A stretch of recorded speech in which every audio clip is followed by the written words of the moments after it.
Assalamualaikum warahmatullahi wabarakatuh.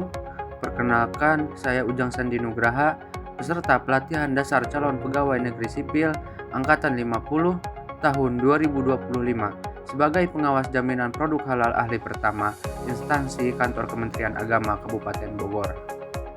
Pada video kali ini, saya akan memaparkan resum mengenai kegiatan kesiapsiagaan bela negara dan contoh tata tempat kegiatan resmi. Menurut asal kata, kesamaptaan sama maknanya dengan kata kesiapsiagaan yang berasal dari kata samapta yang artinya siap siaga atau makna lainnya adalah siap siaga dalam segala kondisi. Kesiapsiagaan bela negara adalah suatu keadaan siap siaga yang dimiliki oleh seseorang baik secara fisik, mental, maupun sosial dalam menghadapi situasi kerja yang beragam yang dilakukan berdasarkan kebulatan sikap dan tekad secara ikhlas dan sadar disertai kerelaan berkorban sepenuh jiwa raga yang dilandasi oleh kecintaan terhadap Negara Kesatuan Republik Indonesia berdasarkan Pancasila dan Undang-Undang Dasar tahun 1945 untuk menjaga, merawat, dan menjamin kelangsungan hidup berbangsa dan bernegara. Kesiapsiagaan bela negara bukan hanya soal angkat senjata, karena bela negara adalah sikap, perilaku, dan tindakan warga negara dalam menjaga kedaulatan bangsa. Aparatur sipil negara yang siap siaga adalah yang mampu meminimalisir terjadinya hal-hal yang tidak diinginkan dalam pelaksanaan kinerja.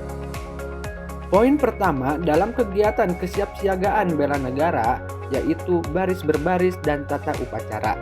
Baris berbaris dan tata upacara adalah suatu wujud latihan fisik yang diperlukan guna menanamkan kebiasaan dalam tata cara hidup dalam rangka mewujudkan disiplin yang prima agar dapat menunjang pelayanan yang prima. Juga dapat membentuk sikap, pembentukan disiplin, membina kebersamaan, dan kesetiakawanan, dan lain sebagainya. Baris berbaris dan tata upacara adalah rangkaian kegiatan yang mencerminkan penghormatan terhadap simbol negara seperti bendera dan lagu kebangsaan, melatih kekhidmatan, serta kebanggaan dan kecintaan terhadap tanah air. Dalam baris berbaris dan tata upacara, ASN dilatih untuk memahami dan melaksanakan tata upacara sebagai bagian dari pembentukan mental bela negara. Poin kedua yaitu keprotokolan. Keprotokolan adalah pengaturan yang berisi norma-norma atau aturan-aturan atau kebiasaan-kebiasaan mengenai tata cara agar suatu tujuan yang telah disepakati dapat dicapai.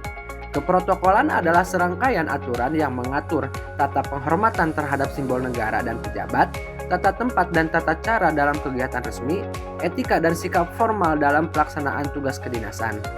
Dalam pelatihan bela negara, keprotokolan menjadi instrumen untuk menanamkan rasa hormat terhadap negara dan pemimpin, membentuk disiplin dan ketertiban dalam bertugas, meningkatkan wibawa dan profesionalisme ASN.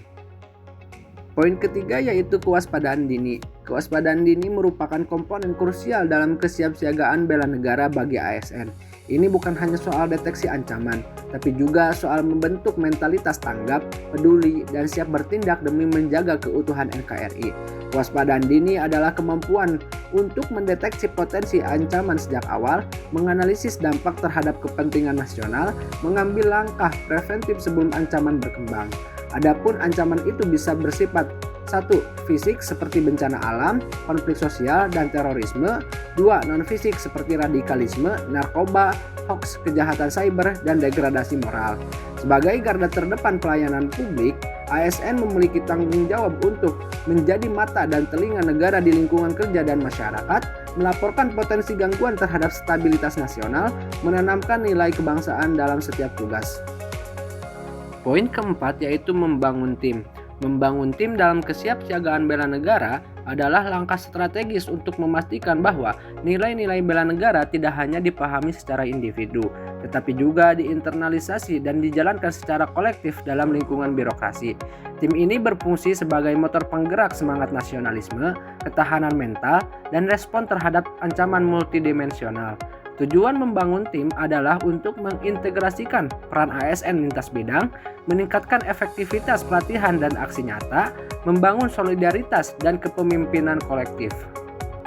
Poin terakhir yaitu kegiatan Caraka Malam dan Api Semangat Bela Negara. Kegiatan Caraka Malam dan Api Semangat Bela Negara adalah dua elemen simbolik yang sangat kuat dalam pelatihan kesiapsiagaan bela negara bagi ASN. Keduanya bukan sekedar aktivitas fisik atau seremoni, melainkan sarana pembentukan karakter, loyalitas, dan ketangguhan mental ASN dalam menghadapi tantangan tugas kenegaraan. Tujuan Caraka Malam dan Api Semangat Bela Negara adalah menanamkan kesetiaan terhadap amanah, melatih keteguhan dalam menghadapi tekanan, membangun kesadaran bahwa ancaman tidak selalu datang dari luar, tapi juga dari dalam diri sendiri seperti rasa takut, ragu, dan keinginan menyerah. Kegiatan ini mengajarkan bahwa bela negara bukan hanya tugas TNI, tapi juga tanggung jawab ASN sebagai garda terdepan dalam memberikan pelayanan publik dan menjaga persatuan dan kesatuan bangsa. Sebagai ASN harus mampu menjaga amanah dan profesionalisme dalam menjalankan tugas sebagai ASN, menguatkan rasa cinta terhadap tanah air. Yang selanjutnya yaitu pembahasan tata tempat pada kegiatan resmi. Berdasarkan Peraturan Pemerintah Nomor 62 Tahun 1990 Pasal 1 Ayat 7 menyebutkan bahwa tata tempat adalah aturan urutan tempat bagi pejabat negara, pejabat pemerintah, dan tokoh masyarakat dalam acara kenegaraan atau resmi. Poin intinya adalah tata tempat membantu untuk menentukan siapa yang menjadi prioritas sesuai jabatan, pangkat, dan juga derajat. Untuk aturan dasar tata tempat, pertama, jabatan tinggi berada pada urutan paling depan. Untuk meja, berada di tempat utama menghadap pintu keluar. Untuk posisi sejajar, yaitu paling tengah paling terhormat, kanan lebih utama dari kiri. Untuk pola genap, yaitu 4, 2, 1, 3. Untuk pola ganjil, yaitu 3, 1, 2. Sebagai contoh, untuk yang pertama ini adalah aturan etika berdiri bersama pimpinan dalam suatu acara, baik saat berjabat tangan maupun tidak. Jika berjabat tangan, maka posisi pimpinan berada di paling kanan pada nomor 1, kemudian diikuti oleh pejabat-pejabat di bawahnya pada nomor 2, 3, 4, dan 5. Jika berjabat tangan dengan masyarakat, maka posisi pimpinan berada paling kiri pada nomor 1 dan diikuti oleh pejabat-pejabat di bawahnya pada nomor 2, 3, 4, dan 5. Kemudian contoh kedua yaitu posisi duduk.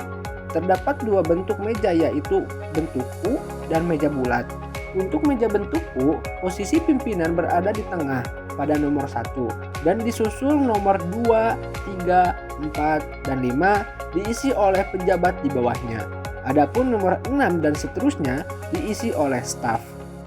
Untuk meja bulat, pimpinan berada pada nomor 1 yang kemudian pada nomor 2 dan seterusnya diisi oleh pejabat yang di bawahnya. Untuk contoh terakhir yaitu pengaturan tata tempat posisi duduk pertemuan tatap muka, di mana nomor 1 merupakan pimpinan yang menghadap langsung kepada audiens dan nomor 2, 3, 4 merupakan tempat duduk prioritas.